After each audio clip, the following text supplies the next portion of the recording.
2022 मध्ये महाराष्ट्रात जे घडलं तसंच आता 4 वर्षांनी पश्चिम बंगालमध्ये घडतंय। पश्चिम बंगालमध्येही एकनाथ शिंदेचा उदय झाला। शिंदेंनी शिवसेनेला असा काही सुरुंग लावला की राज्याच्या राजकारणाची सगळी दिशाच बदलून गेली। आता हेच राजकीय नाट्य घडतंय ते थेट पश्चिम बंगालमध्ये। 15 वर्ष बंगालवर एकहाती सत्ता गाजवणाऱ्या, राज्य करणाऱ्या, बंगालची वाघीण असं म्हटल्या जाणाऱ्या ममता दीदींची गेल्या महिन्यात सत्ता गेली आणि महिनाभरातच आता त्यांच्या तृणमूल काँग्रेस पक्षात उभी फूट पडली आहे। पक्षात निवड फूटच पडली नाही तर अख्खा पक्षच जो त्यांनी मोठ्या संघर्षातून उभा केलाय त्या पक्षावरचा ताबा सुटलाय, कंट्रोल सुटलाय आणि हे सगळं घडलंय बंगालच्या एकनाथ शिंदेंमुळे। त्यामुळेच आजच्या व्हिडिओत बंगालचे बंगाली एकनाथ शिंदे म्हणजे ऋतुपर्ध बॅनर्जी कोण आहेत, त्यांनी ममता बॅनर्जींविरोधात बंड का केलं, तृणमूल काँग्रेसच्या फुटीचं खापर कोणाच्या नावावर फोडलं जाते आणि सगळ्यात महत्त्वाचं म्हणजे या सगळ्यांमध्ये कोणती महाशक्ती आहे, भाजपचा रोल काय, यामागचं राजकारण उलगडणार आहोत। त्यामुळे व्हिडिओ शेवटपर्यंत बघा आणि तुम्ही अजूनपर्यंत टीओडी मराठीला यूट्यूबवर सबस्क्राईब केलं नसेल तर प्लीज लगेच सबस्क्राईब करा। नमस्कार, मी सदानंद घायल, तुम्ही बघताय टीओडी मराठी। मग महाराष्ट्रातला शिंदेचा पॅटर्न बंगालमध्ये कसा पोहोचला? बंगालमधलं हे सध्याचं बंड म्हणजे हुबेहूब महाराष्ट्रातल्या शिंदे पॅटर्नची कॉपी आहे। पश्चिम बंगालमध्ये नुकत्याच झालेल्या विधानसभा निवडणुकीत तृणमूल काँग्रेसला फक्त 80 जागा मिळाल्या। 15 वर्षांची सत्ता जशी गेली तसं विश्वासू लोकांनीही ममता दीदींची साथ सोडायला सुरुवात केली आणि बघता बघता पक्षातच उभी फूट पडली।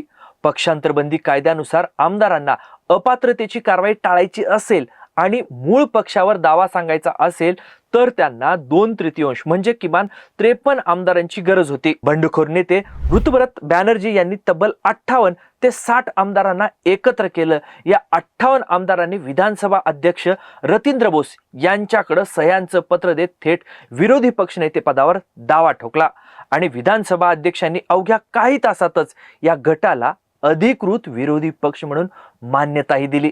ऋतुपर्ध बॅनर्जी यांना विधानसभेतील विरोधी पक्षनेता म्हणून घोषित केलं।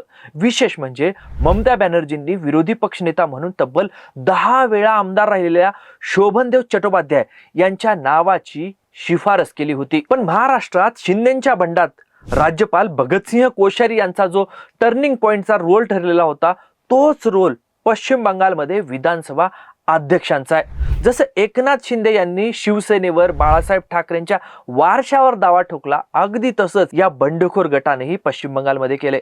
त्यांनी नवीन पक्ष काढला नाही, त्यांनी आम्हीच खरी तृणमूल काँग्रेस आहोत असा दावा केला आणि एवढंच नाही तर त्यांनी ममता बॅनर्जी यांना पक्षाचा मुख्य सल्लागार म्हणजेच एक प्रकारच्या मार्गदर्शक मंडळामध्ये टाकले।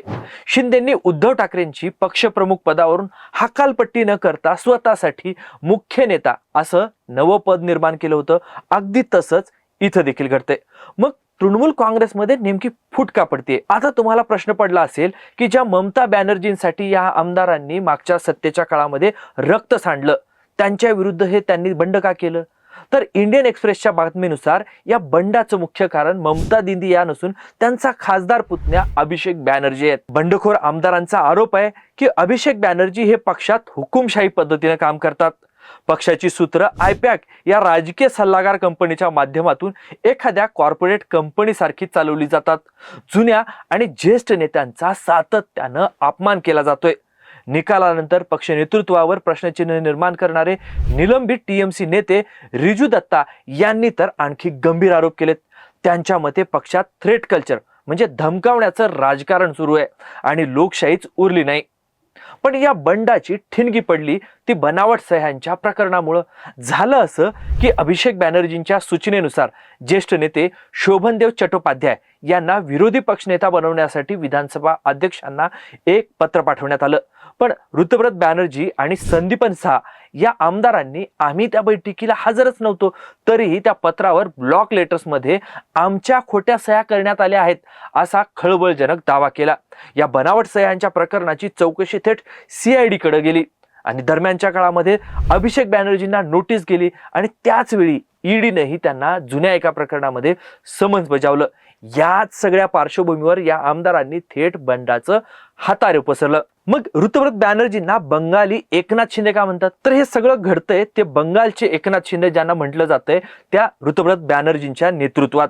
ममता दीदींच्या साम्राज्याला सुरुंग लावून अचानक प्रकाशझोतात आलेल्या ऋतव्रत बॅनर्जींबद्दल सध्या मीडियात खूप काही लिहून येतंय. इंडियन एक्सप्रेसच्या बातमीनुसार ऋतव्रत हे मुळात डाव्या पक्षाच्या विद्यार्थी संघटनेतून पुढे आलेले नेते आहेत.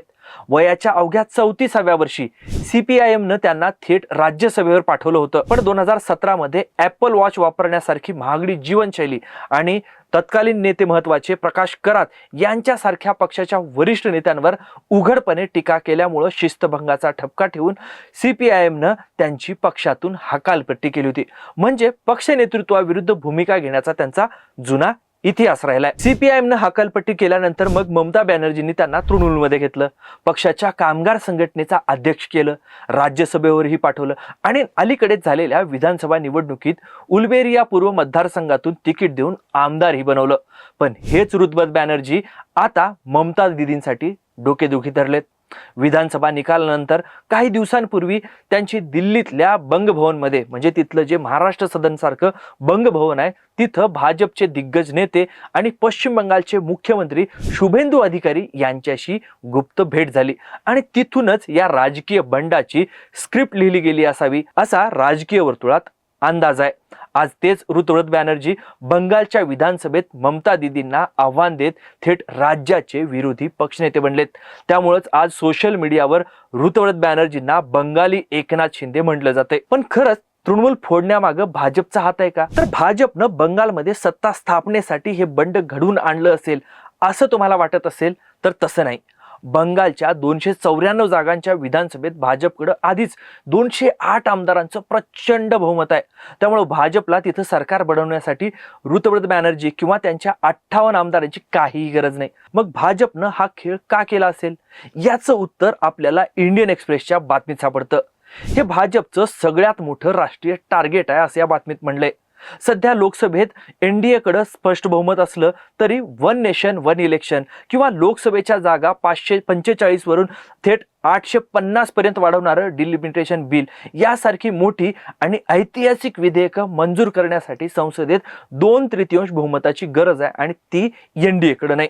इंडियन एक्सप्रेसच्या सूत्रानुसार लोकसभेत हे बहुमत गाठण्यासाठी NDA ला आणखी 42 खासदारांची गरज आहे. तृणमूल काँग्रेसकडे सध्या लोकसभेत 28 आणि राज्यसभेत 13 खासदार आहेत. बंगालमध्ये झालेली ही आमदारांची फूट हा केवळ पिक्चरचा ट्रेलर आहे. भाजपचं मुख्य टार्गेट हे तृणमूल काँग्रेसचे दिल्लीतील खासदार फोडणं हे आहे. तृणमूलचे 2/3 खासदार फुटून भाजप सोबत आले तर संसदेत भाजपला घटना दुरुस्तीसाठी आवश्यक असणारा जादुई आकडा अगदी सहज गाठता येईल आणि ही पडद्यामागची खरी मास्टर स्ट्रोक खेळी आहे असं या सूत्रांचं म्हणणं आहे. थोडक्यात काय तर तृणमूल काँग्रेसमधली ही फूट फक्त एका राज्यापुरती मर्यादित नाही. यामुळे देशातील प्रादेशिक पक्षांच्या अस्तित्वावरच मोठं संकट निर्माण झालंय. बंगालमधली ही फूट हा देशाच्या संविधानात बदल करू शकणाऱ्या मोठ्या राजकीय पटाचा एक मोठा भाग आहे. ममता बॅनर्जींनी हे बंड मोडीत काढण्यासाठी पक्षाच्या सगळ्या समित्या आणि आघाड्या तातडीनं बरखास्त केल्या आहेत. त्यांचे अत्यंत निकटवर्तीय नेते म्हणून ओळखले जाणारे नेते फिरहाद हकीम यांनीही कोलकात्याच्या महापौर पदाचा राजीनामा दिलाय. सगळा पक्ष ताब्यात घेण्यासाठी या बंडखोर गटाला खासदारही फोडावे लागणार आहेत. मग शिवसेना राष्ट्रवादी सारखा दीर्घ कायदेशीर लढा सुरू होईल. पण या सगळ्याला आता सुरुवात झाली आहे. पण तुम्हाला काय वाटतं, ममता दीदींवरील बंडखोर गटाचे आरोप खरे आहेत की निव्वळ सांगण्यासाठीचं कारण आहे? देशातले प्रादेशिक पक्ष संपतील का? भाजप किंवा काँग्रेस असे दोनच पक्ष शिल्लक राहतील का? तुमचं मत खाली कमेंट बॉक्समध्ये नक्की सांगा. तुम्हाला हे विश्लेषण आवडलं असेल तर व्हिडिओला लाईक करा, व्हिडिओ मित्रमंडळींना शेअर करा आणि अशाच विश्लेषणासाठी TOD मराठीला यूट्यूबवर सबस्क्राईब करायला विसरू नका. सोशल मीडियावर देखील TOD मराठीला फॉलो करा. हा व्हिडिओ शेवटपर्यंत बघितल्याबद्दल आपल्या सगळ्यांचे खूप खूप धन्यवाद.